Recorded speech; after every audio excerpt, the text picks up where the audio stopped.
Karen Barrett is the founder and CEO of Unbiased, a leading fintech platform that helps connect consumers with financial products and service providers to meet their financial needs.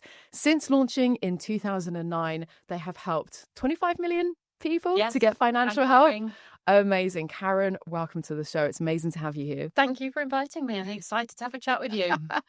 All right, we have to open with winning Great British Entrepreneur of 2024. Congratulations. Thank you very much. I am honoured to be sat across from Britain's best entrepreneur. And I was just checking with you before we started rolling. This isn't just a women's category. It's not a female founders thing. This is across the board. Yep. You are the best entrepreneur in the country. It was a shock. It was a lovely surprise. I had a standing ovation because it was like the prize of the night, and I'd been there and won another prize for a different category that was a sort of a smaller one. And totally shocked, but it was lovely. And it's so nice to just like take that moment and reflect on how far you've come. So I think that was the best bit for me. And also it's about enjoying the journey, because sometimes you're just slogging away, doing the things hour after hour that you need to do. So to come up and go, we did this. Wow, congratulations. Yeah. You must have been so emotional. I was. And it's such a lovely community, right? So all the people in that room, they've entered as well for their different categories and the same sort of award that you're going for. So they know what you've been through. And, I think that's why they're all standing there clapping, going, good on you. And they're so supportive. So it was great. And Francesca James, who runs the awards, is such a great person with such a great network. So really happy. I love how you just touched on the entrepreneurial community at large anyway. There isn't anything like it. It's almost culty because it's got to get in the club, right? Like, we're such a strange bunch. It's quite masochistic. It's hard. Why do we put ourselves through it? We all know how hard it is, and because of that, I think we're all. It's your vibe attracts your tribe, so we're all there supporting each other. So I can imagine that feeling on the night.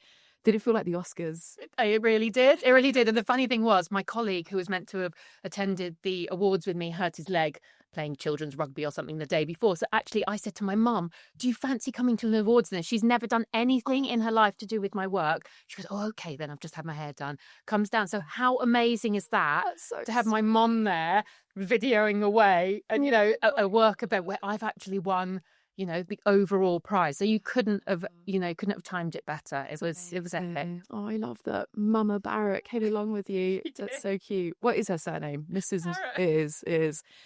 So I think what's important to mention here is that we've opened with this shiny, glitzy spotlight of you winning this award. But of course, it wasn't an overnight success. No, you mentioned far from it. Yeah. You've been toiling away for many, many years, if not decades. Just over a decade at this point. So let's rewind in your story. You actually came from the corporate career of finance. So take us from brokering mortgages in the 90s to where, we don't have time to take us the whole way, but take us back and paint a picture of that world and then launching into entrepreneurship. Okay, yes. So my first role was in a mortgage business. It was a subsidiary of Lloyds Bank, and the subsidiary was called Mortgage Express. Now, the 90s had been pretty brutal for mortgages in terms of interest rates were sky high. There was sort of 15%, lots of repossessions. They were at an all-time high. So when I joined Mortgage Express, late 90s, that had been the environment. So it was pretty brutal, not many products on the market, and everyone had had a pretty tough time of it. I came into the business and it was quite a small business, 300 people. And in 1996, they'd come out with the first ever buy-to-let product. So when I joined in 98 through to nearly 2001, they were actually going through a growth phase of really innovative mortgage products. Also, the size of the business was pretty small, like 250 to 300. And it makes a difference, I think. It's not a huge corporate where you can get to know people on a name-to-name basis. So actually, as an introduction to the world of work, it was really, really great because you got stuff done, right? And it was that embodiment of the attitude that I still love today and try and recruit for.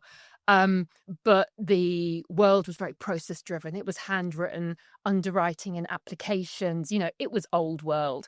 And I was part of the team that set up the very first internet site that they had, sort of a brochureware site. And I remember plugging it into the wall and, it would dial up the ISDN and the site would have to load, akin to sticking a cassette in, and uploading a computer. It took a long time and was difficult, right? So fast track to now, where tech is all about serving the customer as quick as you can, and speed is of the essence, no matter what you're doing, and people have expectations. It was quite different back in the day where, any process improvements were heralded a great thing. Yeah. So what was the impetus for launching Unbiased? If you're in tech or thinking of launching your own product, the options can feel really limiting. Let's take, for example, hiring engineers can be costly and time consuming. Managing an in-house team is also expensive and can come with its own hiring headaches. Working with agencies, well, I've definitely heard my fair share of horror stories, let's be honest. That's why I'm so happy to partner with App Unite. Check them out. They're not just another dev shop, they're a product development powerhouse. How it works is their team embeds with your own. They take the time to define how their work can positively impact your key metrics, and then they set to building high-performing apps that actually scale. Whether you're in fintech, health tech, or SaaS, they don't just write code, they co-create products that grow businesses. So if you're nervous about those other options, or you're tired of delays, bad code, or agencies that just don't seem to get it, check out appunite.com/grow and let me know how you get on. All right, let's get back to the conversation. So what was the impetus for launching Unbiased? So I'd had a career at Mortgage Express, then I'd moved on to Santander, so some corporate environment. Understood that wasn't my thing. I really enjoyed being part of a smaller team and getting stuff done and not having to cut through the red tape. So I'd found a smaller business to work in that promoted independent financial advice, and I'd worked from 2000 to 2010 doing that in a marketing capacity. And I'd seen the need at that point for, utilizing data to give you a sense of what could help people, and tracking data better to know where you should be putting your marketing spend, etc. But that wasn't the role that I was in. And then a personal situation where I had my second child, and despite having worked in personal finance for a long time, by then I hadn't taken any of my own advice and hadn't really got good financial plans in place. And he was born with a heart defect, which meant he was in hospital for a long time, which then I was questioning, would I able to go back to work? And then if I wasn't, where were we going to get funding from sort of, living expenses, et cetera, et cetera. So I, at that point, faced my own personal conundrum of, I've got an event that's traumatic and I need advice. Who can help me? I want some advice. I want to find someone that's not my mum and dad's advisor, or, my neighbour Sue who's got her mortgage done with someone. I want something that's specific to me, and there wasn't really anything out there offering it. And I had the background and knowledge to know that I had a good chance of coming up with a solution for this. So really it was just facing something awful, like your child being really ill. Once he got better, I was like, right, well, I've got nothing to lose, right? And sometimes we need to kick up the bum to just get out there and do stuff. And, having faced that potential awful thing happening, setting up a business and it failing didn't seem so bad. It was just like, well, why don't you try? So it was those culmination of, experience of being in the sector and just personal circumstance that made me think that now is the time, go and do it. Yeah, amazing. And look what's happened. Here we are over a decade later, and you're Great British Entrepreneur of the Year. Incredible. So you took the right decision. Definitely a fantastic leap of faith there. I want to double click into this separately around kind of survivorship bias, because you have launched into your first business, first time founder, and had this amazing success. Before we dive into that properly, we're sticking with the impetus and getting started. You uncovered the personal problem that you've experienced yourself. And that is often the case with a lot of founders. Like, you experience a problem. Where did you go for... Also, let me rephrase the question. Did you do any market validation to prove that there was a need for this beyond just yourself? Or did you launch into it kind of blindly with that naivety and just sort of see how it would go? Somewhere in between. So I didn't do specific research, but I had worked in the industry of promoting the advice to consumers and understood what the barriers were, that people felt it's very expensive and it wasn't for people like them, that they imagined you'd need to live in a mansion like Downton Abbey, right? To be in the sort of person that has to pay for advice and get advice on your finances. And actually, there's sort of macroeconomic trends at the time where the government's putting the onus of responsibility more on the individual. The government's not there to pay you a pension and your care home fees, etc. Meant that more people were seeking advice. We had people coming with problems around sort of inheritance and retirement and sort of big things that they didn't feel they could do on their own.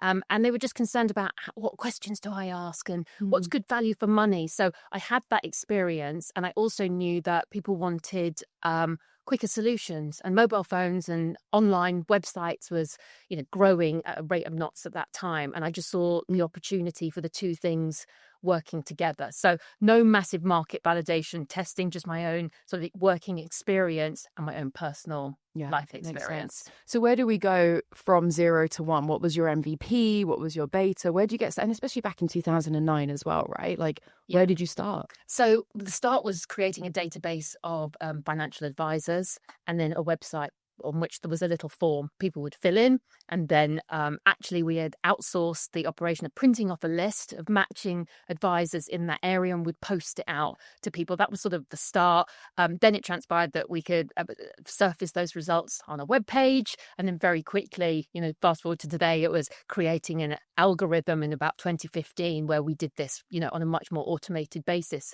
So as with any sort of product idea, it's iteration, and you start with something and you get feedback and you listen to your users and your customers and try and iterate and develop that product further and further. And what were your growth levers in those early days? How were you promoting this little website?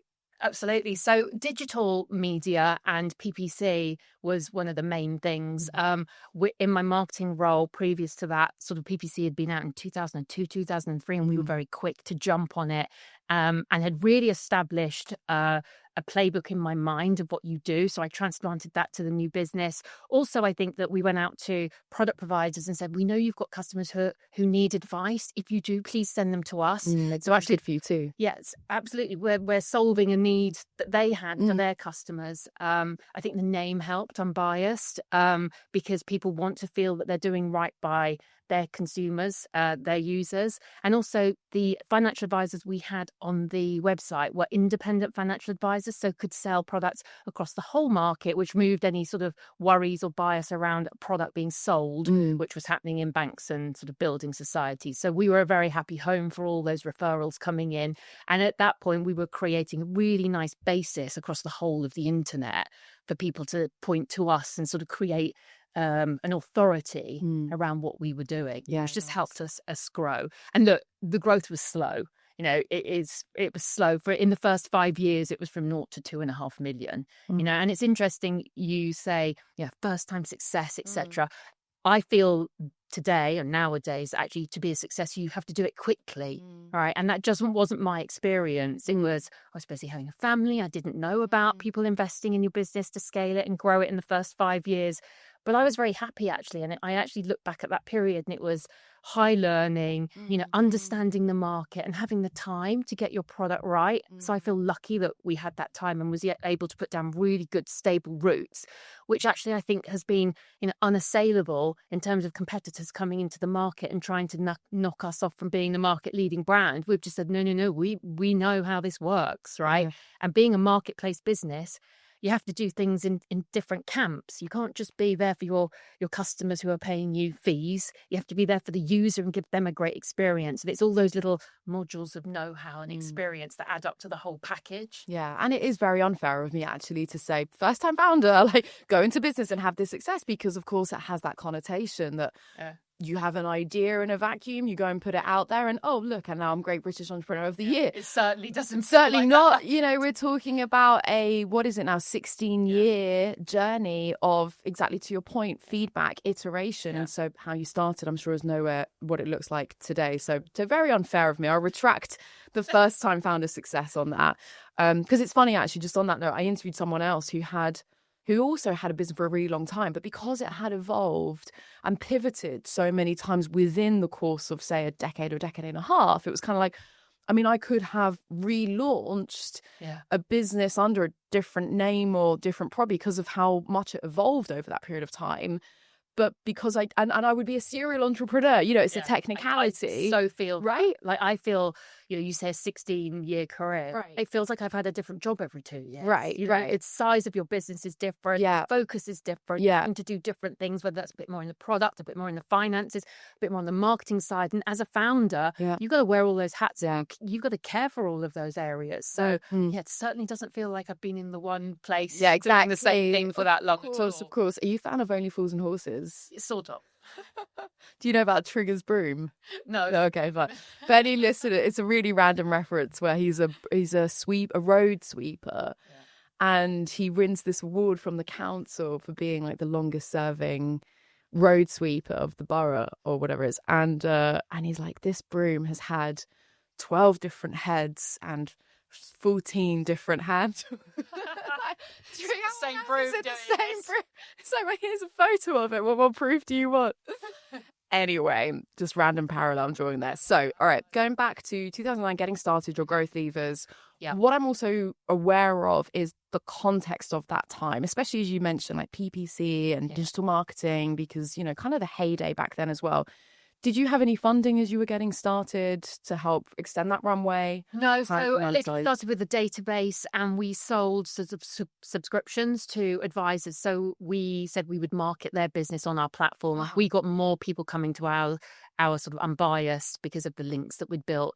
And so they would pay us for that. It was a very simple model. Yeah. And as I said, I wasn't really focused on growth. I was really happy running a good business. Yeah. You know, we were making money. The money that we were making was small, but it was growing.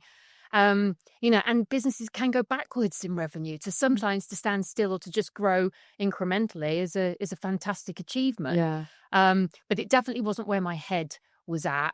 And it took me till about 2015 to see that we had one product and actually it was selling really well and the revenues were going up. And then that was my first inkling of, we could do more with this than we currently are. And what was that one product? So that was a subscription that we had. And over that time, we were delivering inquiries, so leads, new customers into the advisors on the platform. And I noticed that the amount of those leads we were delivering was growing and growing and growing. Yet we haven't been monetizing it because the product didn't allow for sort of the unit economics of each inquiry being sold separately. So in 2015, we replatformed to effectively came up with a big product update that pulled the two apart, and there was a subscription to access the platform, and then there was a per unit price that you would pay if you wanted to take up an opportunity to purchase a new client. Okay. So did you monetize essentially from day one? You were revenue generating? We were monetized from day one. Absolutely. Have you ever had any funding? Yes, we have. So in 2019, the growth story really is in 2015. I thought, we could grow. And so I started thinking about that and went to a conference and learned about R&D credits. And this conference, when I started investigating R&D credits, very much the people who advise on R&D credits know the type of business is likely to be someone who's innovating, someone who's investing for the future and could need funding. So that led me down this rabbit hole of, oh my gosh, you can get money for helping you grow your business. And, you know, I just started looking at the growth in a different way. So fast forward on to in 2018, I hired in a COO, CFO with the job of making sure that our financials were appealing to an investor. So in 2019, we raised 5 million. And then again in 21, we raised another 5 million to launch into the US. Exciting. I love so much that you mentioned that conference that you attended. Yeah, you discovered R&D tax credits. And for anyone who's unaware, R&D stands for research and development. So this is support that the government give you. You know more about it than I do anyway. Was there anything else that you've discovered along the way that you've thought, damn, that would have been bloody helpful to have known at the beginning when I was starting out? Well, so much. And look, you can't look back and be regretful, but when you're starting a small business, you just don't know what you don't know. Yeah. And which can also be a good thing, right? Some of that blind ignorance. You wouldn't do things half the time if you did know. But you can't afford any really good advice, you know, so you're trying to learn stuff on the internet and you try and have chats with as many people as you can, but it's quite random. So if we put R&D tax credits as one of the things, would have been nice to know about earlier. Let's do a top three for our listeners, not to be regretful, but just for anyone else at that stage in the journey. Anything else? So R&D just opened up a new world. So yes, absolutely get money back. If you're innovating and spending money on development and you get the government to pay you back because that cash can then fuel further growth, absolutely look into that. 2 was, I wish I'd known that you could get investment. And I know it sounds, everyone listening probably will be like, I knew. But how did I go through life? Not so that. So I would say that's number 2. And number 3, I went on holiday around that time and brought a book with me called Scale Up by Vern Harnish. And it was just a toolkit really for how you should think about growth in a manageable way. So it covers like people and culture, the cash to fuel the growth, your strategy and vision. It gives you like 1-page strategic plans where you can pull all of that together and give you like a template with which you can get your team members and everyone to sort of pitch in and be on the same page, on 1 page, but it does put you on the same page. And that was such a tool, really, because I've mentored people since then and, taken a much keener interest in smaller businesses growing. And I just can see people not thinking big enough. They're not thinking year 3, 5, and 10. And what Bern Harnish in that book said, what's your big, hairy, audacious goal? What's your 10-year plan?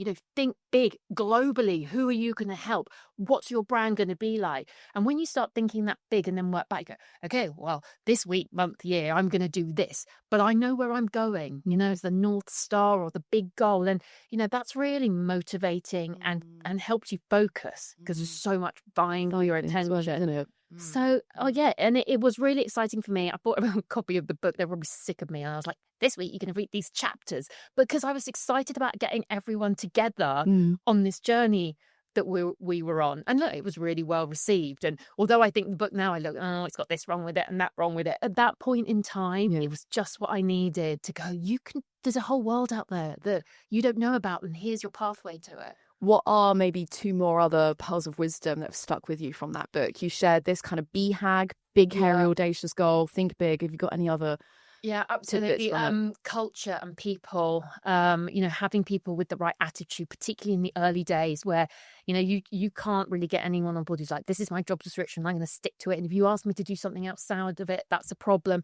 You need people who are like, right, I am happy to do anything. I want new stuff. I want to learn. If I don't know about it, I will go and ask people or Google it and find out, and I will have a bloody good stab at it, and that's how we're going to go forward. So learning about people and the culture aspect of it. I mean, we have 4 behaviors at the moment. This is probably the only time in the business's life that I can actually recite to you what they are. Be relentless, own it and get it done, share and seek input, and enjoy the journey. And it's because we talk about it and we mark behaviors as part of quarterly reviews, and we want to act and recruit in for those behaviors. That was part of what Bern Harnish was talking about, that people are so important, but really made it into, you have to have the same mindset, you have to have the same goals, and you're working as a team. It wasn't there's people and then there's finances over here. It's the same thing, and one fuels the other. And I think that was what was great about the book. It really, as I said, gave me a blueprint for how you make this happen, whereas I didn't know before. Like,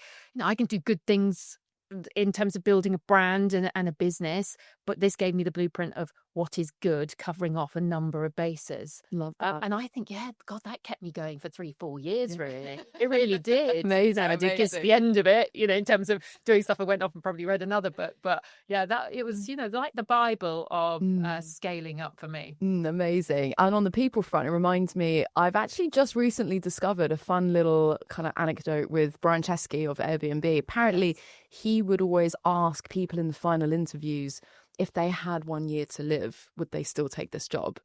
And apparently he got into so much trouble because, of course, 99% of people obviously said, I'm going to go and sit on the beach in the Bahamas. I'm not going to take this job. So obviously the vast majority of people turned it down at that stage. And so apparently his board members, co-founders kept getting annoyed, and they're like, you can't keep asking that way, we keep missing out, missing this talent. And he's like, no. And I think honestly most anecdotes that include Brian Chesky are a favorite of mine, but that one as well, it kind of speaks to that, especially again in the early days, that alignment, that hunger, that energy that you need to pull forward as a team.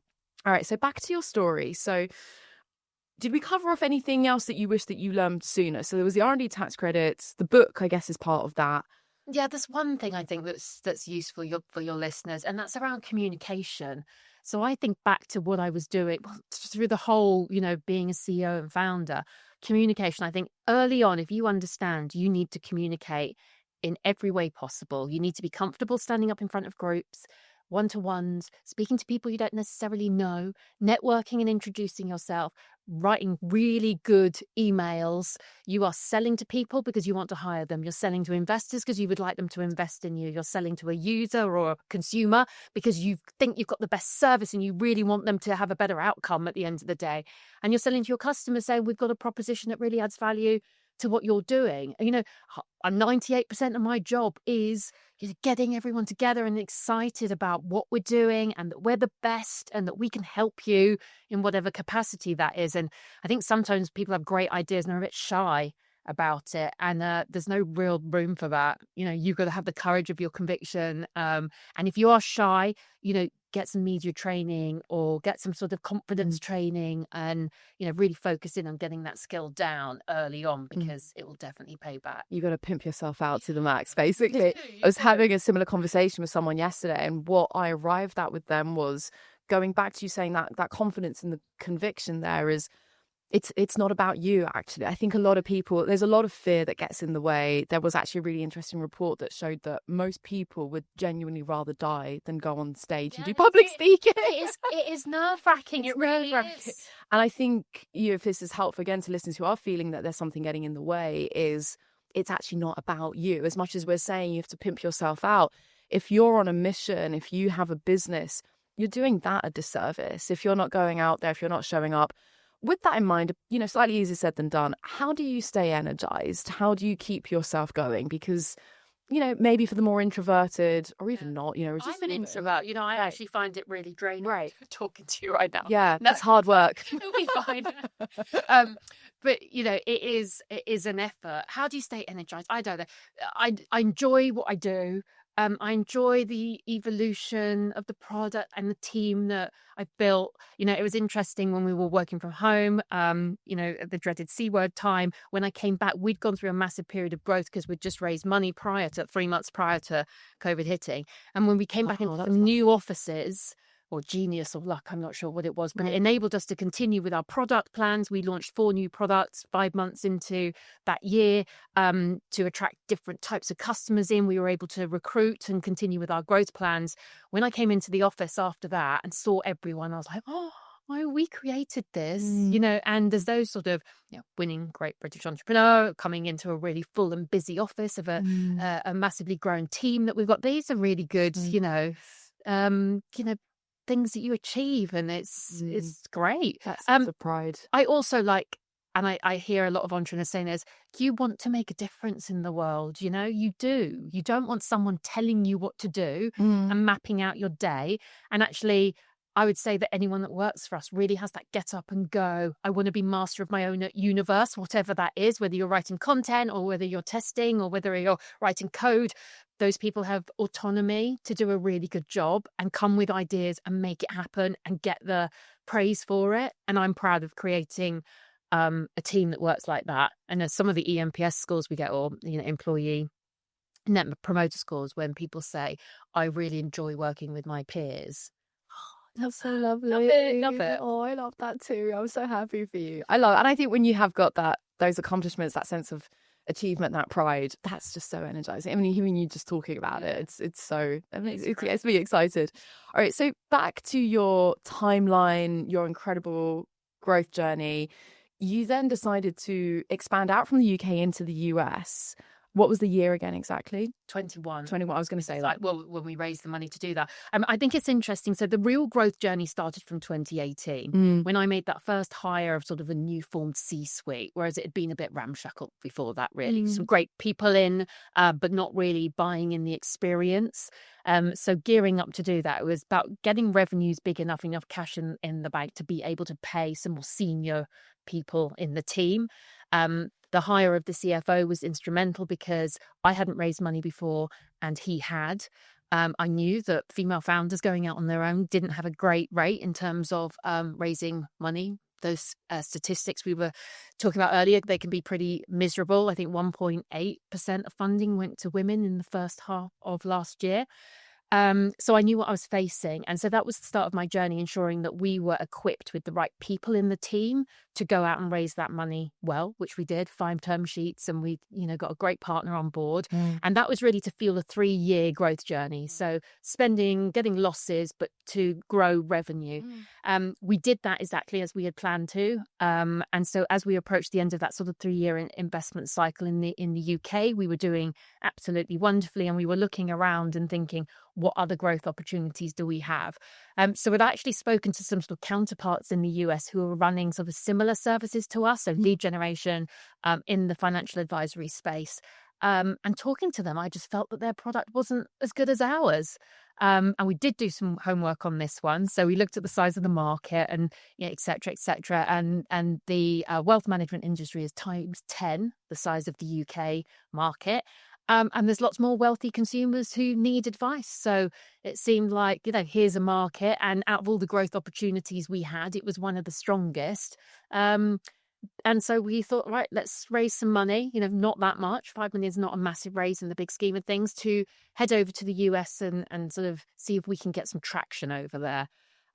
We didn't do too much homework, because now thinking about it, if I had, we'd have gone, no, let's not do that. Yes. What States? It's a big old place, and it's massive compared to the UK. Yeah. What are we doing? But it's that mix of a little bit of information and just Intuition. guts and thinking you're going to give it a go. Information and intuition, isn't it? It is both. I was just thinking that as well, because what launched the business in the first place was, of course, you come from the industry. It obviously wasn't a complete shot in the dark, but I don't know. I think it's, market validation is a step that so many entrepreneurs do miss. But I think, like, if you're so passionate about something and your gut instinct is telling you, and there are some signals, I don't know, I think the jury's still out, because I think that you can still go off and find the information to answer the questions. Just research and talking to people. But look, don't get me wrong, we didn't take all that funding and just go and splash it straight away. We set up a very quick website to start sort of getting some SEO, content up there, so that we could get some free traffic pointing to it. Toe dip. And they absolutely. So it's all about toe dipping to start with. We did not go over there and splash all the money that we had invested. We put up together a site very quickly, put on one customer, and started to see if we could connect them without making it, without them paying for it. So we were just proving out that we could make it work. And so it's very softly. Yeah. You don't want to spend big until you've validated exactly what it is. So what have been your biggest surprises about expanding to the US? We originally thought that we were going to employ US people who knew about US things, and actually, the financial regimes are slightly different there in terms of the pension vehicles and investments and how they speak.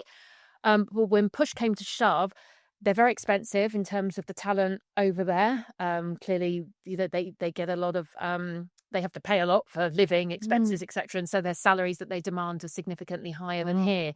And when it came to it, we just wanted to retain the control. Our plan had been to take the playbook that we had in the UK, because it was working, and transplant it in its entirety to the US. And we knew that some of it would work, but some of it wouldn't work.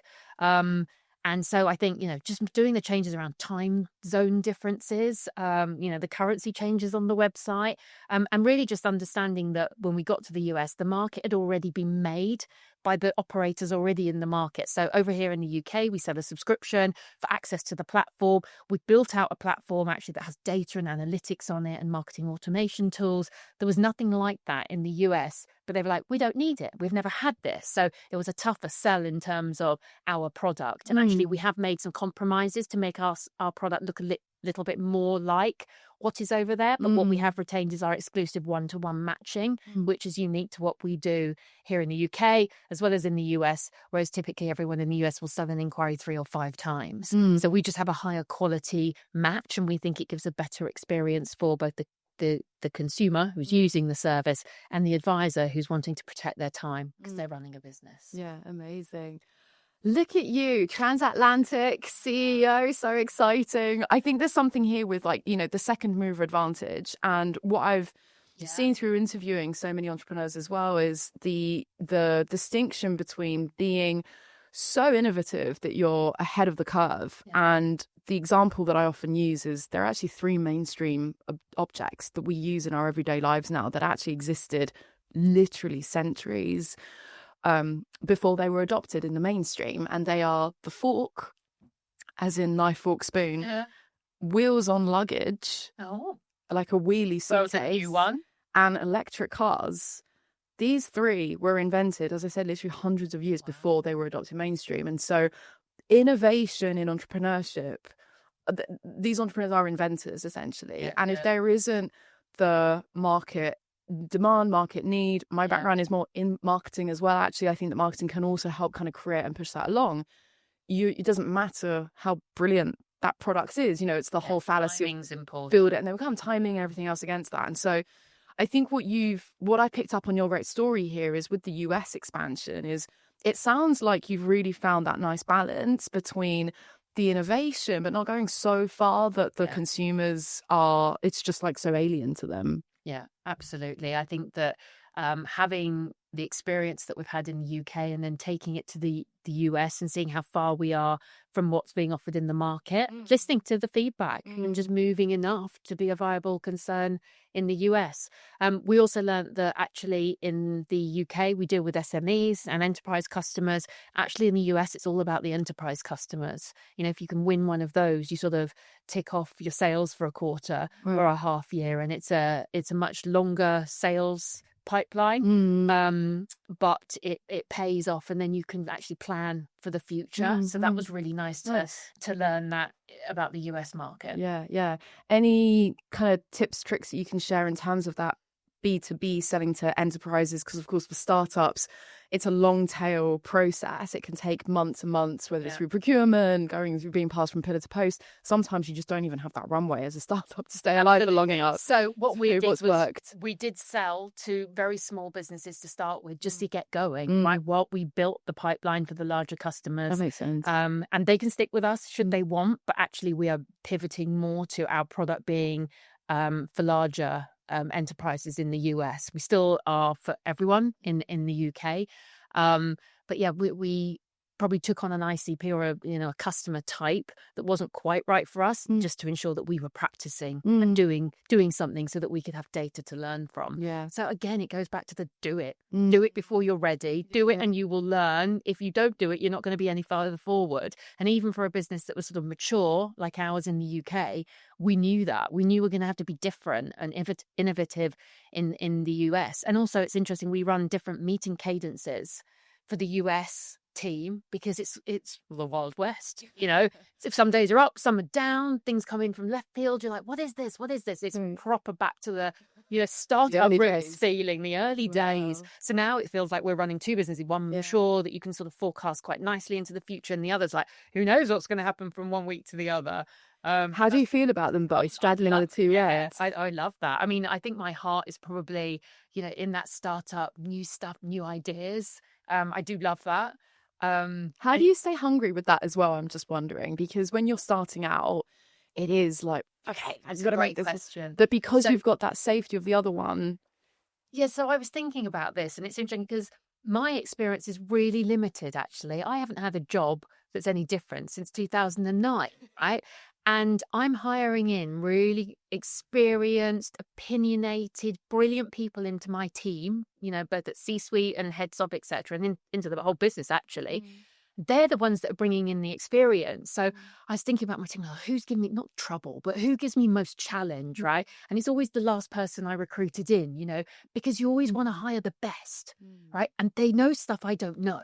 And they're like, pushing our thinking and our strategy, etc., and testing it all the time. And it's almost like sometimes like, that was really hard, but they're pushing me and they're pushing the business. And so I think that's, in a roundabout way, how I'm answering it. I'm skilling up the business for gaps. That's my job, actually. It's not my job to do it all anymore. It's my job to understand what we need and to look into the future and ensure that we have what we need, resource-wise, money-wise, talent-wise, into the future.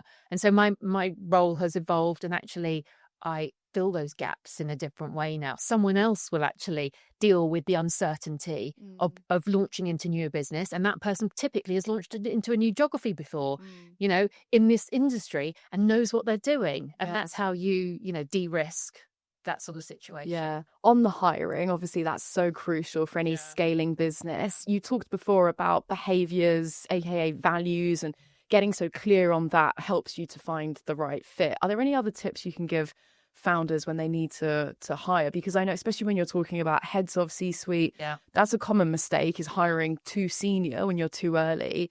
So what other tips could you give us on that front with the hiring? So I think personally it's interesting. I'm quite sort of pragmatic about our business, and I'm quite considered when I think, look how far we've come.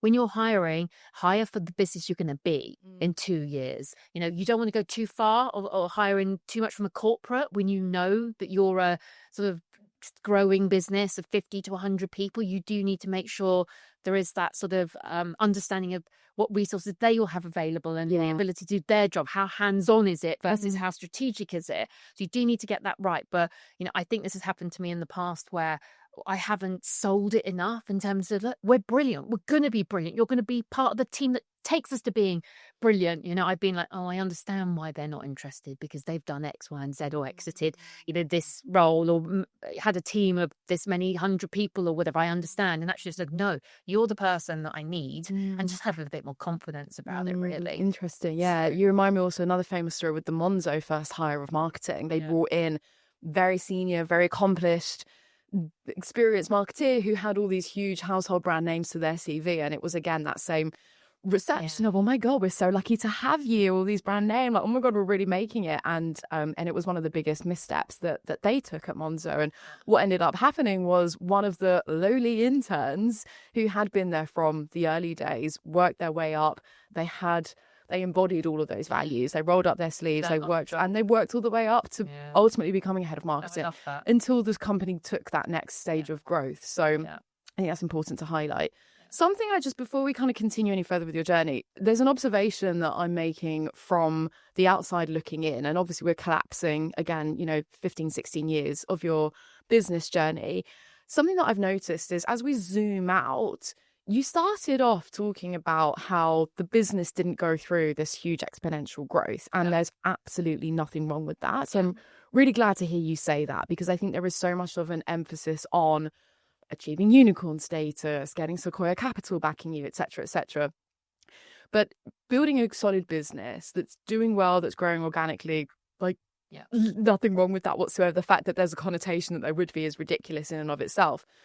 But then, of course, this is a whole different phase of the journey. You talked about how much that book inspired you, about thinking bigger. What was that shift for you? Why did you go from like, oh, this is good, I'm happy, I'm content, I'm making money, to this huge business that's now across the US and the UK? That's a really good question, actually.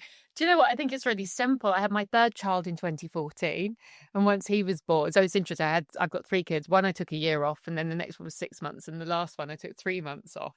So as I've gone through my sort of family career, I'm like, I don't want to be at home filling the dishwasher and cleaning up. And it was, I at that point really enjoyed working as well as having a family, and I felt like because I'd finished sort of having my family that I could devote more time to it. But also hand in hand with that was just the realization that we had something really good, and I got really excited when I started looking, right, what's our options? And about your, comments around investment, we were making money, and actually we were profitable, very, very small profit, but we were not loss making. We were not revenue growth at any cost, as we've seen the investment landscape be in the last sort of 5 years ago. It's all changed now. But there was huge raises going on, and it was burn that cash, and it was grow revenues and then see if you can get to profit. Exactly. Because I had sort of bootstrapped the business for a significant amount of time, I was at a sort of decision-making point, and it was like, take some investment and supercharge this growth, or continue to grow small, incrementally in a small way.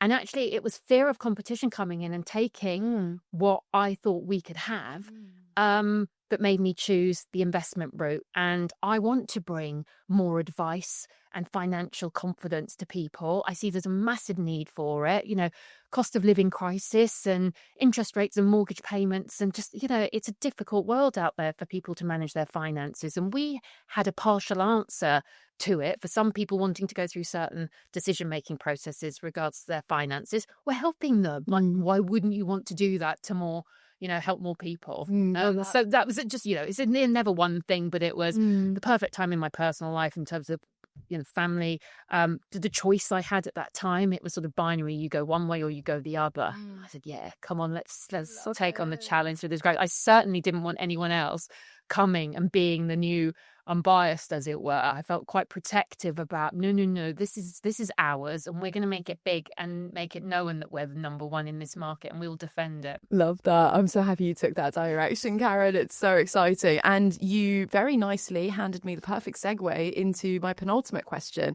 which was to dive in a little bit more on that financial inclusion mission that you have. So you've already talked about it a little bit. if you'd like to expand and tell us kind of where that comes from for you and kind of where you're going on that mission. Absolutely. So yes, Unbiased connects people with financial advisors. That's sort of the mainstay in our core product, but we have a huge amount of content and information on our site. We're here to help people think through their own finances, gather information before they take any action, tools to help them fill in little calculators or question sets to equip them to make them feel confident if they're going to go and see an advisor for the first time, because it can be a little bit worrying. And it's really about helping people along on that journey of whatever it is they're choosing to do. And because of the brand and the areas that we are on the internet and PR and in the news and media, etc., we have that opportunity. We know that children aren't being educated enough, in schools really about finances and credit card interest rates and mortgage payments, etc. So we do what we can to, have content online for whether it's teenagers or mums and dads who then pass on that information to their kids. And also, I'm a woman of a certain age now, and I look around and see lots of women who didn't take control of their finances, sufficiently enough. And now maybe they've gone through divorce or their partner's died, and they're like, oh my God, what am I going to do? And I just think everyone really should be empowered to, feel that they're in control of their finances. And I think it's a massive worry for people. Yeah. Bills, budgeting, not having longer term plans. And I love this. So when I first started the business and was talking to PR, media, the journalists about things, it would be, what rate is good and what does advice cost and how much money do I need to get advice? And actually, it's about caring for your loved ones. If you think about any financial decision you're making, it's like, if I was to die, could a roof be kept over my family's head? My mum and dad are not doing too well. One of them needs to go into a care home. I want to ensure that they're in the right place for them. It comes from a place of love and wanting to care for your family. So it's quite a sort of emotional impact on finances. And being aware of that just means, oh my gosh, we've got to, teach people and help them and get them to the right place. And I just think, going forward, I look at the trends that are happening. Women are going to own 60% of the wealth globally by 2027. That's 2 years away through divorce, inheritance, and earning capabilities. So we've got a shift now in who is actually owning the wealth globally. And that means potentially there's opportunity for women to get better advice and better prepared. And also the industry is going to have to change. As being a female founder, I'm here for that. That's really exciting and interesting to me. Same. Oh, Karen, you're going to be so excited. I love it. I love it. That's a statistic that I would love to see do the rounds a lot more than the 1 point whatever percent it is of female founders getting that funding. I never knew that. That's really interesting. No, really worthy mission. It's very, very clear purpose, very worthy.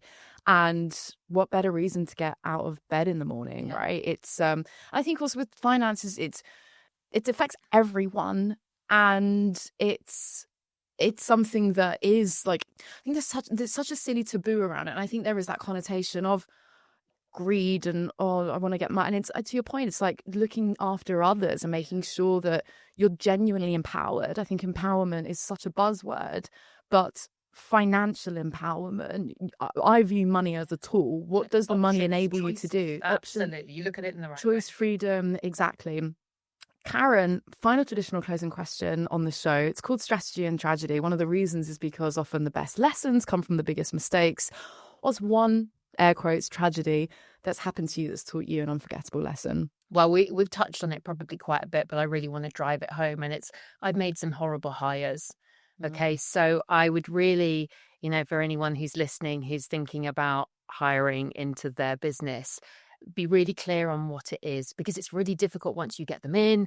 You spend a lot of time, getting them in the first place, training them up, and for it to not work out is really disappointing on both sides. And I'm not saying they were bad people. They were bad for our business at that time. And it does go back to the culture, understanding what culture you are. And that's quite personal, actually. So for a long time, I didn't really feel it was personal. I was like handing off to my right-hand woman at the time going, can you do the HR piece? Can you? And she's like, but you are it. You lead this culture. And it was like, oh, right. Okay. So what's important to me that I, how I treat people, how I operate, that I want others to operate in that sort of same likeness. And it was really pinning down that. So there's 2 hires I've got in mind, no shade on them whatsoever. It was my choice. And I wish that I had put some more time and effort, almost like the Van Hage strategic plan to be successful with your execution of growth. This was, I need a strategic plan for people. I need to understand what I'm hiring for, what skills, what attitudes, and what experience. And that would have saved me, some sleepless nights and some difficult conversations. Well, I love that you've shared some really practical tips to overcome that. So we've already talked about how to make good hires, that clarity of your values, your behaviors, what matters to you, knowing what you need at the right stage in business. And also now a few additional tips on that front. I know how painful it can be when you do get it wrong, and it's that's one of the most common kind of answers to this as well. Is that's a pain that's felt by a lot of founders. So word of warning to anyone that is currently hiring, or you've just secured some funding and you want to go out there and crack on.